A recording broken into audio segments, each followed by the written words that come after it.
sikhona boss. Hayi sikhona nathi. Yeah. Ya. Hayi mfowethu ungahlala udabeni nje mntaka baba. Yeah. Yeah. Cha webhuti la nginenkinga inkinga yami ngokuthi ngumuntu wabantu abadala, so ngingene idlozi from 2015. Yeah. So uma ngingena idlozi from 2015 futhi-ke ngahlala emakhaya ngagula isimo sokuthi sikhule ekhaya kuthiwa idlozi lize likhombe lapho elekisa khona. So from 2022 kwabe seliyangiquka-ke ngokuthi bengisebenza la bengitohoza khona la seliyangiquka-ke la ngisala lingisa khona. Yeah.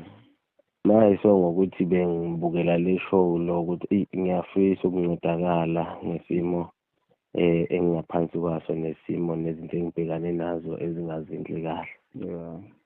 So since from 2022 I think kuba ku-October lengithatha-ke liyongifaka khona. Manje ngicela uncedo kubantu abangakwazi ukuthi bangincede ngesimo sezimali. Angikwazi ukuqhubeka kahle nangokuthi lapho engikhona khona kuney'mali efunakalayo njengomuntu ongasebenzi. Still namanje ngisasekhona khona endaweni yedlozi lapho engihlala khona. Yeah. So njengamanje into engibhekane nayo ubunzima bokuthi anginayo imali yokuqhubekela phambili, anginayo imali yokukhokhela lapha emsamo ukuze ukuthi izinto zami ziqhubeke. Njengamanje kuney'mali ey'funakalayo, kunemisebenzi okumele yenziwe, angikwazi ukuqhubekela phambili. So nesimo asesihle lapho engisuka khona emakhaya njengokuthi sengasala nomama kuphela. Umama umuntu osukhulile, umuntu ongatohoza, uhlala ney'ngane lapha ekhaya. Yeah. So manje isimo asikho sihle nangokuthi nalapho esikhona khona insimbi iyashisa, akukho mnandi. Okay. Ngaleyo ndlela ukuthi ungazi ukuthi hhayi le nto enjoya cha. Nomunye angalufisi lolu hambo lolu ukuthi uyafisa nathi ufisa ukuba isangoma noma ufisa ukuba ithwaza. Okay. Ngoba kunobunzima esibhekana nabo obunzulu kakhulu. So njengamanje mina into ebengiyifisa nento ebengiyicela kubantu bakithi, ngicela bangiphe uncedo ngikwazi ukuthi ngikhokhele imali efunakalayo ngoba okunye nokunye sengikwenzile. Malini le mali mhlampe eshodayo nje ukuthi ngaqeda umsebenzi ukuze uphume ngaphansi kwalolu phahla lolu othwasa ngalapho? Imali eyayibiziwe kwakubiziwe u-12,000. Imali sengikwazile ukuthi ngikhokhe u-4,000. Kusho ukuthi kushoda 6,000. Kushoda 8,000. So kushoda 8,000 nawo lo 4,000 ngize ngiwukhokhe umuntu ade angincedisa uma wengane. Ngoba kade atohoza naye, so kade akwazi ukuthi ezinye izinto akwazi angincedise.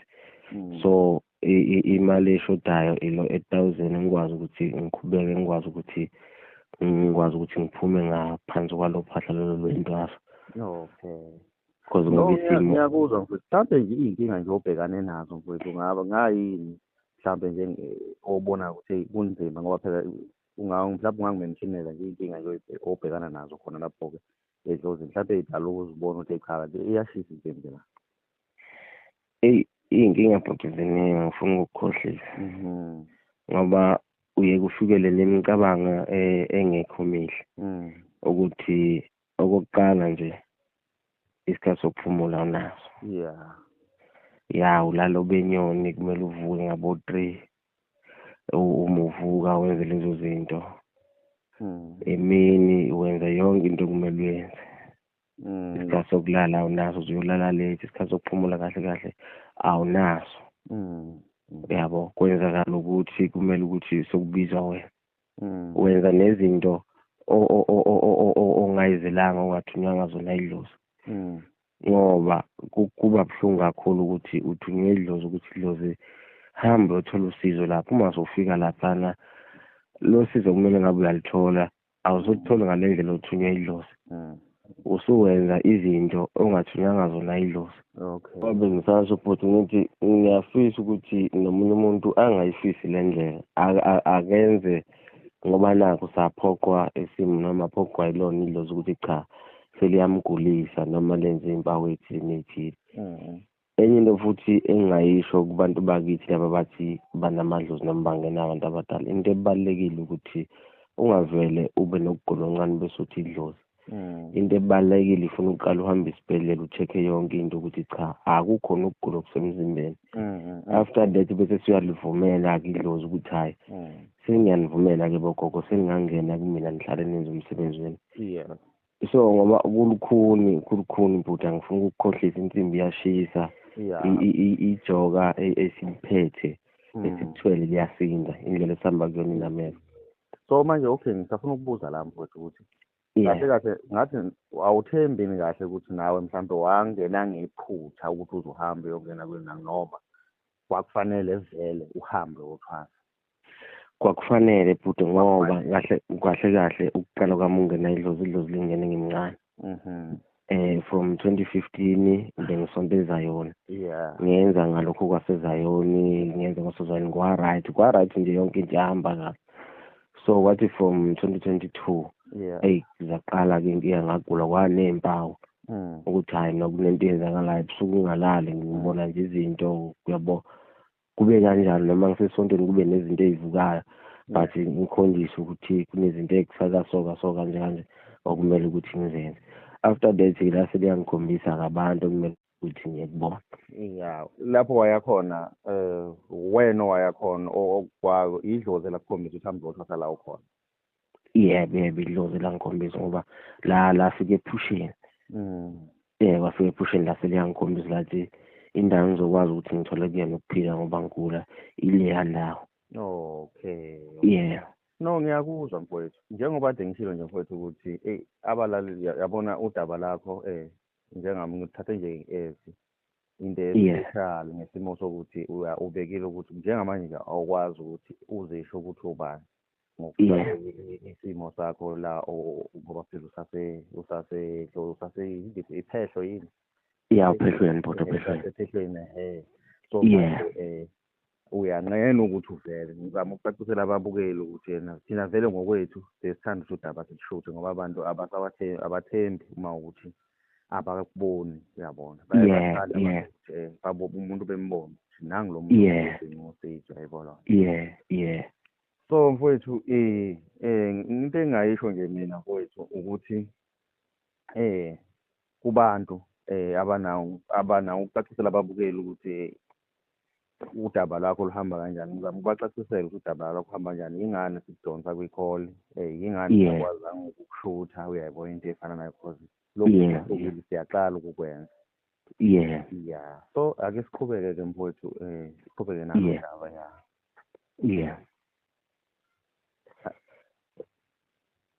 Hayi ungaqhubeka mfowethu uchaze mhlawumbe ezinye iy'ngqinamba obhekana nazo.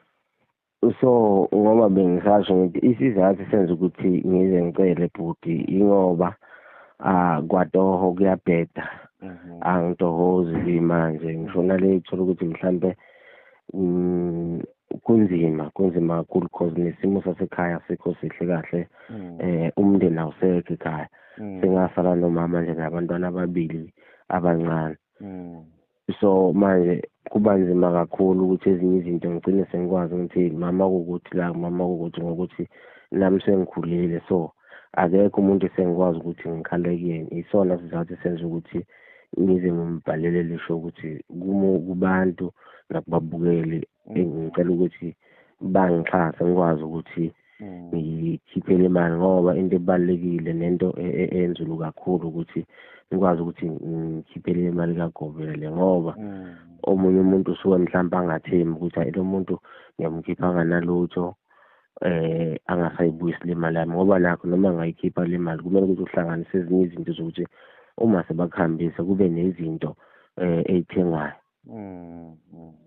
So nje into enginxusa kakhulu uncedo kakhulu bhuti. Enye into futhi bese ngiyayidlulisa ukuthi ngiyacela ukuthi kunabo labantu abasiphethe ngokwedlozi oGovela bethu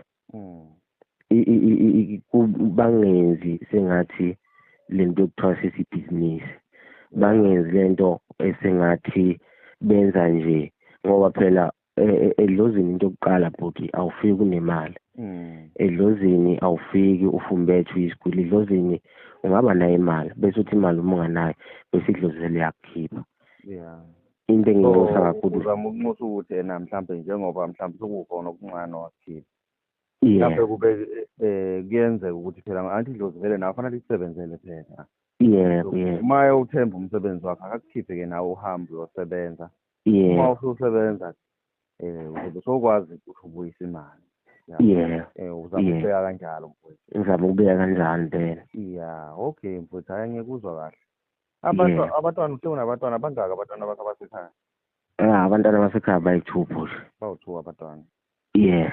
Okay bayafunda? Bayafunda bhuti. Okay. Bayafunda. Okay. Manje ngizofela sikhuluma behind usho ukuthi abantu nabantwana kunzima esikoleni sebahamba ngeenyawo. Njengoba bengichaza nje bhuti ngisho ngithi isimo ngoba singekho sihle kwasekhaya kwabona abantwana labo-ke imali ezibancede iyona le eye-grant ngesimo sokuthi manje kuyabana. Number 2 abanayo imali yokuthi mhlambe bakwazi ukuthi bathengele lezo zinto lezo nokuhamba esikoleni bagcine bahamba nangeenyawo ngokuthi imali yokuthenga iy'nsiza zabo zokufunda zesikolo ingekho. But bekungcono lesa sikhathi sasekhaya ngoba nami bengihlanganisa ngendlela bengihlanganisa ngayo kube khona okuncane engikubekayo. So njengamanje isimo sinzima kakhulu mama usukhulile noma angakakhuli kakhulu. Akayiholi-ke impesheni noma so iyona le mali le egcine bakwazi ukuthi balale badlile ezinye izinto egcine ukuthi bangayi-afford kahle. So nalokho ngingafisa ukuthola uncedo lwakhona ukuchaza ukuthi njengoba isimo sikanje ngiyafisa kakhulu ngiyacela kakhulu ukuthi umuntu ongakwazi ukuthi angisize ngiyabonga kakhulu bhuti. Ngiyabonga kakhulu ngoba isimo asikho mnandi mntakababa angifuni ukukucela manga isimo asikho mnandi. Ngaphansi kwesimo engikusona akukho mnandi ngoba kunezinto nawe ezike zenzeka ubone ukuthi zigaya ngomunye umhlathi manje kodwa ubekezela uhlala ngoba ngobani insimbi iyashisa. Yabo kancane kancane egezini noma uthatha something kuzokhulunywa ugcine uzosusaba ukuthi sengisaba ukuthatha into yokudla ngoba uma sengithatha kuzokhulunywa yabo. So izinto ey'kanjalo ngokuthi usuke ubekezela ukuthi hayi ngoba ngikho ekhaya noma kwenzakalani angiligwinye lishisa kuyopholela ngaphakathi. But kodwa uma suwedwa usuhleli wedwa endlini ziyabuya zonke lezi zinto bese kufikela ezinye mezi. Khona nje ngiyacela wagcina nje ekhaya mfowethu kuyobona abantwana bakho? Ekhaya sekunesikhathi bhuti unyaka ophelile wonke angazi ngekhaya. Kusho ukuthi unyaka uqala unyaka wesibili uyoqeda unyaka wesibili nje wasiphathi nonyaka ungayanga ekhaya? Ngiyoqeda unyaka wesibili mpela. Abantwana bakho abakazi bakubona? Abakazi bangibona. So uyanqatshelwa nedlozini ukuthi uhambe uyo-check abantwana bakho ukuthi uye ekhaya? Ngokomthetho wedlozi ibhuti uma usedlozini awuhambi uye ekhaya. Awuhambi ungakaphuthuli? Yebo. Awuhambi ungakaphuthuli ngomthetho wedlozi. Hayi bo. Awubonani futhi nomathandana wakho mhlawumbe ningahlangana edrobheni akubone kodwa niyaganya nicabuzane ngokomthetho wedlozi awungeni ekhaya. Ekhaya ungena ngoba usuke uyokwenza imvuma yedlozi bese uyabuya ubuyele emuva kagobela lapho ohlala khona. Ekhaya kusho ukuthi phela ungagcina usumluza phela nomuntu othandana naye ngoba lo muntu osuke athanda umuntu njengoba sithandana kunalento okuthiwa imizwa. Uyabona? Ugcina usumluza kwayena ngoba phela akekho umuntu ongahlala unyaka no-half angalokhuzana angahlangani nomuntu wakhe. Ngoba yena ayikho into emphoqayo umuntu wesifazane ukuthi angahlangani nenye indoda. Wena kukhona into ekuphoqayo futhi ekugcineni omunye umthelela omubi loyo. Ungagcine kwenzeka asisho ukuthi kuyenzeka. So mfowethu ngiyakuzwa mfowethu kubuhlungu. So manje okunye okufisa wena ufisa sengathi ababuke bangakuxhasa baxhasele iy'ngane noma isingenani? Yebo kunjalo bhuti. Kunjalo cause ngiyafisa impela ababukeli ukuthi ngicela uxhaso kakhulu at least noma bangiphile uxhaso cause isandla engaphansi kwazo bhuti njengoba ngisho nje akukho mnandi khona I think ngoJanuwari ngingafikela ezinye izinto ngaze ngacishe ngifise ngisho nokuyibulala lapho because kwakunokuxabana okuke kwaba khona nezinto indlela kwakwenzeka ngayo ngaze ngacabanga ngisho nokuyibulala, kodwa ngathi sengihleli ngedwa ngacabanga ukuthi nginomndeni ekhaya, nginey'ngane engizalile zisangidinga, nomama ngoba ngimshiye lapha ekhaya asangidinga naye. So akusizi ukuthatha ngobuhlungu benhliziyo ngithi ngoba kwenzakala ukuthi bese ngicabangela mina ngesayidi lami. What about laba abantu engibashiye emuva? Okokuqala bahlukumezekile ukuthi angikho ekhaya, ngisedlozini, anginazo iy'nsiza zokulungisa edlozini. Number 2, sengibathwesa umthwalo futhi ukuthi angisekho emhlabeni. Leso silonda leso-ke isilonda esingeke siphinde siphele kulowo mndeni engiwushiye lapha. Ngazama ukwehlisa noma kungakadluli kahle ngaphakathi, noma ngingakadluli kahle ngaphakathi. Ingxabano yakhona nje mhlawumbe ukuyikha phezulu noma mhlawumbe awuthandi ukuyila, kwakuyingxabano enjani ngaphakathi edlozini uma ucabanga? Kunale nto yokuthi njengoba sila edlozini, angithi bakhona nabanye lapho kuye-ke kuthathwa amasayidi. Kuthatha okay, futhi mhlawumbe isayidi lithathwa ngokuthi mhlawumbe lona lo wedlozi ukhokha kahle wena ukhokha kunjalo impela. Kugcine sewubizwa ngamagama ukuthi hayi wena uyilokhu okokuqala, awunayo nemali yokukhokha, wala nto uhleli lapha, awusinto uyalutho. Okay, nawe ugcine uzofikele ubuhlungu. Ngase sengigcine-ke mina ngiyaphendula ukuthi nami angizenzanga ngoba ngila ngaphoqwa isimo, ngalethwa idlozi. So manje nami angeke ngiphoqa ngengane, ngeke ngiphume ngaphandle ngiyobamba inkunzi. Yabo khulunywa kwanzima impela nje kwanzima. So ileso sizathu esagcina ukuthi ngize ngicabanga ukuthi ngiyafisa ukuthi mhlambe ngiyibulale, kodwa ngicabangela labantu angemuva cause amagama engase ngibizwa ngomuntu engathi anginangqondo. Okokuqala anginayo nemali yokukhokha edlozini, yabo, nemali yokuthi mhlambe kuthini, ngoba into every month kwanqona ukuthi kumele sikhiphe imali yokuthenga ukudla. So sometimes ngiyeke ngingabi nayo uma ukuthi mhlambe awekho amatoho engiphumele ngayo wabamba, ngigcine ngingabi nayo. Konke lokho-ke kwaba umthelela ukuthi ngisho nemali yokuthi kuthenge ukudla ngibi nayo mina, wayibona warawara, yabo. So kwaba izinto nje ey'ningi ezangihlukumeza kakhulu, still namanje azikakadluli ngaphakathi. So ingakho bhuti ngeze ngafisa ukuthi ngibhalele lisho ukuthi ngiyacela kubabukeli ukuthi ngicela bafake isandla bangixhase kulolu tavatava engibhekane nayo. Yeah. Heyi, ngiyakuzwa mntakababa, ngiyakuzwa. So nje manje wena ufisa nje ukuthi mhlawumbe bekunikelele ukwazi ukuphuma kulolu tavatava. Yebo, ngifisa lokho-ke bhuti wami, ngifisa lokho kakhulu ukuthi if nje ngikwazile ukuthi sengithandazela ukuthi at least uma ngingathola imali yakhe ngimnikeze imali yakhe le yokumkhokhela edlozini egobela, and then mhlawumbe uma sengithole leyo madlana-ke encane ukuthi ngizokhokhela leyo moto ezongigodukisa ekhaya, ngithenge naleyo mbuzi leyo-ke ezofika isetshenziswe lapha ekhaya. Okunye nokunye ngizokubona after sengiphumile mhlambe, ngoba angifuni ukukukhohlisa futhi cha, okokwedlozi mkhulu kuyakhanya konke. Idlozi lingibonisa yonke into, ayikho into elingangitshela yona, ayikho into elingangibonisa yona, ngoba at least ngisho noma kufika abantu abagulayo, umuntu uphuma nelile nje, yonke into iphuma i-right. Inkinga isekuthenini ukuthi imali yokuqhubekela phambili anginayo, cause laba abanye vele bakhona engibaficile sebaphumile, bakhona abangificile sebaphumile. Kusho nje njengamanje usuphenduka ithuluzi lapho-ke ithuluzi ukuthi vele wena osebenzayo, wena owenza yonke into,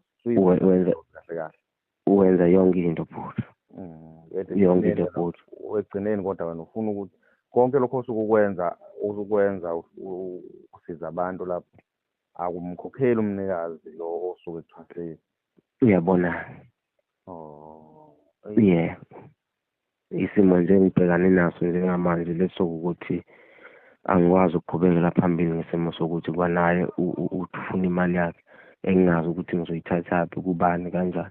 Yeah. Because ngoba uyabona ukuthi ukwamandla ngitohozi isimo sasekhaya uyasazi ngamchazela uyamazi noma ukuthi uma akatohozi naye akaholi ngisho nempesheni makhoza kakhulu kakhulu imali emsabota uma ekhaya le mali yengane uyabona yeah mfowethu ngikuzwa kahle mntaka baba yeah ikuphi mhlawumbe okunye ade ufisa ukushiya nje mfowethu sesizophetha amanye engifisa ukukudlulisa kwisizwe sakithi ukuthi ngiyacela kubantu kwabadala kubantu abaphethe umsebenzi wedlozi ukuthi ngiyacela ukuthi noma ngabe kuthiwa umuntu ufika usola ngisho usheleni umuntu umsize umnikeze izinto okumele amnikeze zona goduke ngoba awusazi isiphiwo sakhe ukuthi sifumbe thini msize umuntu agoduke besabe uyasazobona okunye ngiphinde ngikucele kubantu abasiphethe ngokwedlozi kokugobela ngicela bakwazi ukuthi amathwasa wongane ayafana amathwasa wongane bawaphathe ngendlela eyodwa efanayo bese kuthi okwesithathu ngiyacela futhi kubantu laba ababuka ngathi ubungoma into elinandi akukho mnandi akudliwa makinati la ngiyacela ukuthi noma ngabuza ukuthi ungakhohlisa abantu inyanga esegcwele umhlaba wonke ukuthi waye nedlozi eqale ulandele imigudu yongena ezibhedlela ucheck ukuthi asikhona isifo esisemzimbeni asibhedlela sesingekho ungahambi futhi umuntu oyedwa ucheck uyohlola kuyena owesintu ukuthi unedlozi uhamba abantu uhamba ucheck ukuthi ngabe lento abayisho yiqiniso yini and then lento kumele ibe nezimpawu kuwena ukuthi cha iyiqiniso after that usungayiqala uyithathele inyathelo